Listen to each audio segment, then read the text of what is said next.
When I was a child, not even a teen yet, I was taken from my family. My mother had too many children and I was the oldest. There is a chance that she sold me to support my siblings, but I would like to believe that the men who dragged me from my home threatened her, and the choice wasn't a choice at all. For the next 10 years of my life, I lived on fishing boats, very rarely going ashore. That happens fairly often where I was born. Because of big fishing ships taking everything, locals needed to go further and further out trying to get the scarce food to feed their families. Eventually, corruption rotted the fishing trade so thoroughly every aspect of it was toxic. I believe if you start digging, you can find this information fairly quickly, but no one wants to dig. No one wants to know the cruelty that goes into the fish fingers they feed their child when they are too tired to cook a real meal. Large fishing ships destroy the seas. What they don't keep, they kill.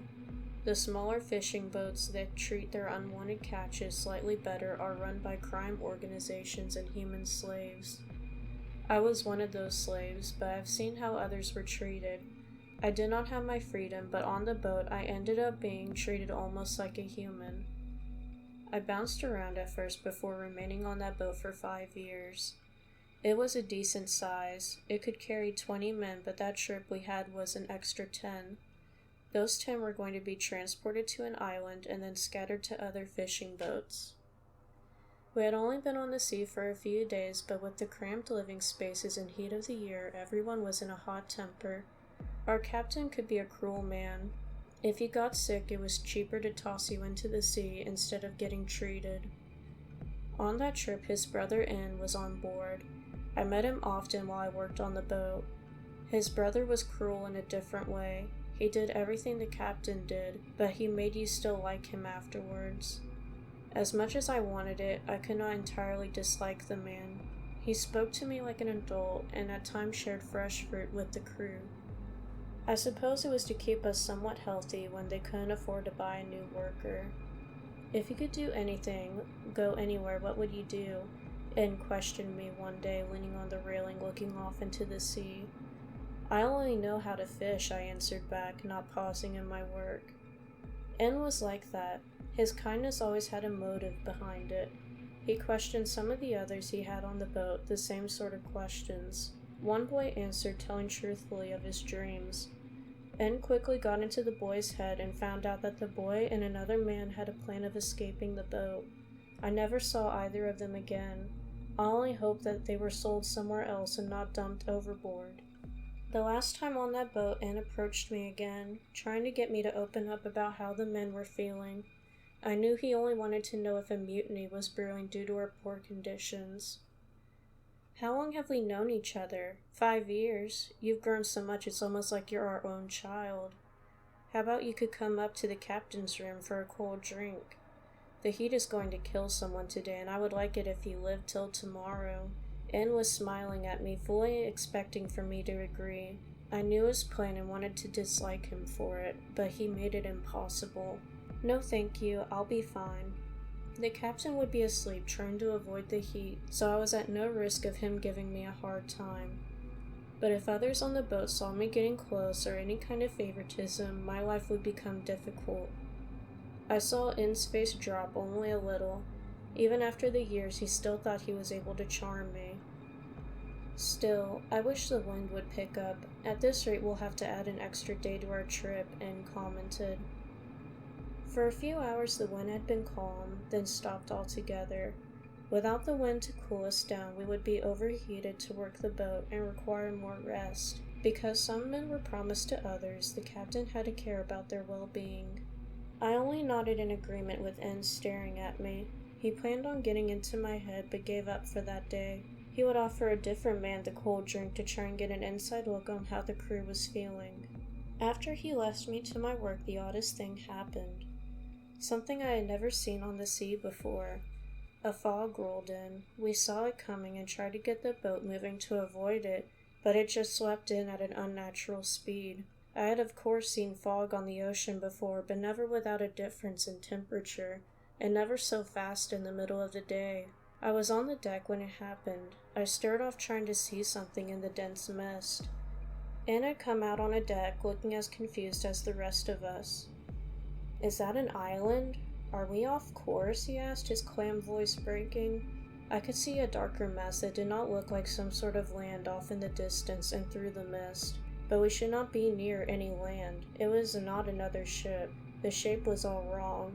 It had to be an island, even though I had no idea how we would have gotten so off course. "We'll just wait out this mist and see where we are," I said, trying to keep working even though my hands were shaking. I couldn't explain it. It was just mist, but the strange nature of it unnerved even myself.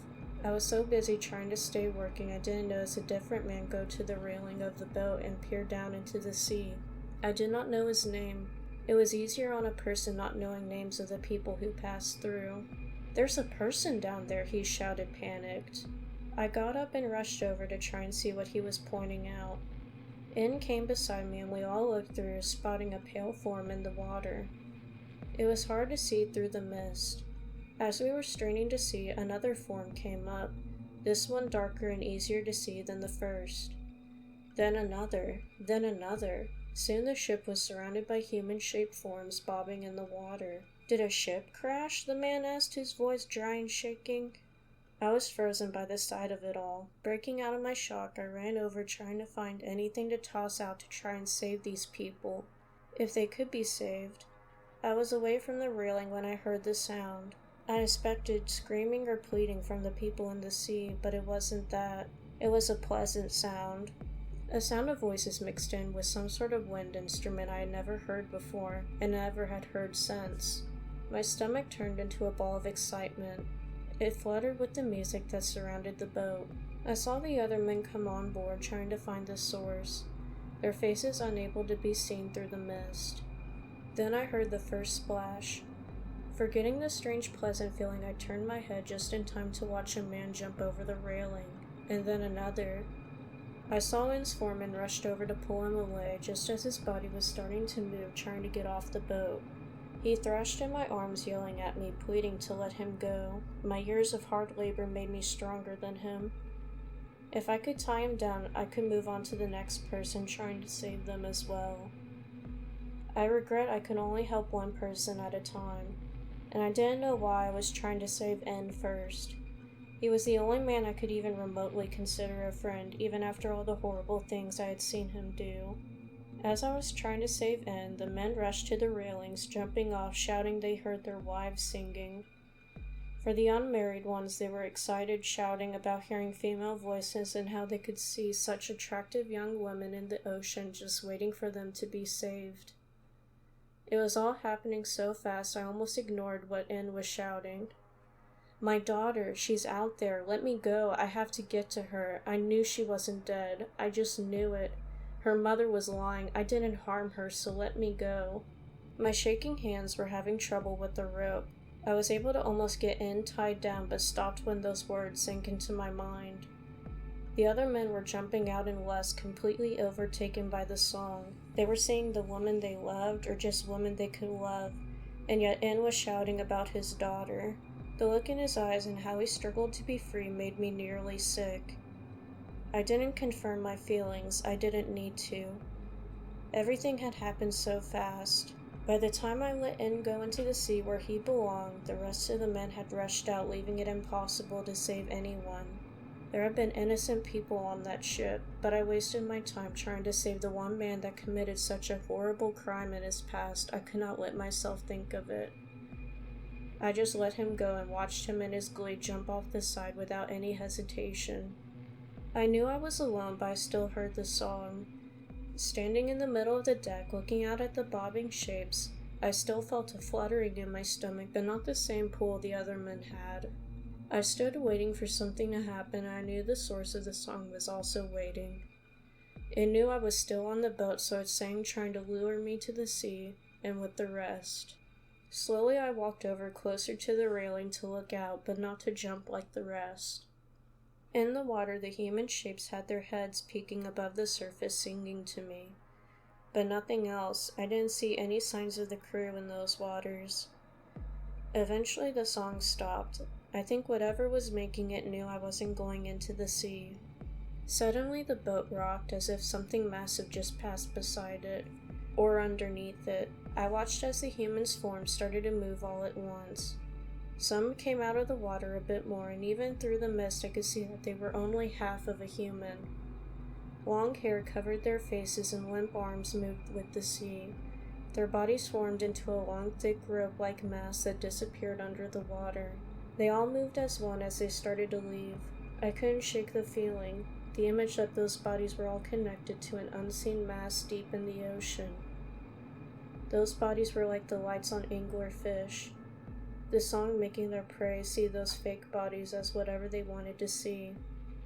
I was left alone with the boat on a silent ocean. The mist faded, leaving me with the terror of what just happened. I sold the boat and used the money to get as far away from the ocean as possible. No one knew how, but they thought I had killed everyone aboard. I couldn't tell them the truth even if they believed me. I would still be killed for selling the boat to a rival gang. I had thought about why I was spared. Those men heard something that made them lust enough to jump out into the sea. And that was the reason why I was spared. I never thought about it. I had no time to think about it working on those ships, but I had never had such desires. Even after I gained some freedom, I found myself never having the urge to get in such a relationship with anyone. I don't think that creature had ever encountered something it could not lure out and thus had no idea how to deal with such a situation. I also thought about what the thing was. I think overfishing is the reason why the thing had come to the surface. Without its food source, it's trying to find the next best thing.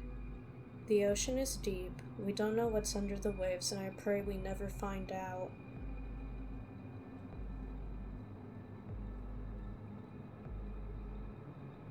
Hey guys, thanks for listening to today's story. It was written on r/nosleep by 02321, and it's called The Oceans Are Deep and Something is Coming to the Surface.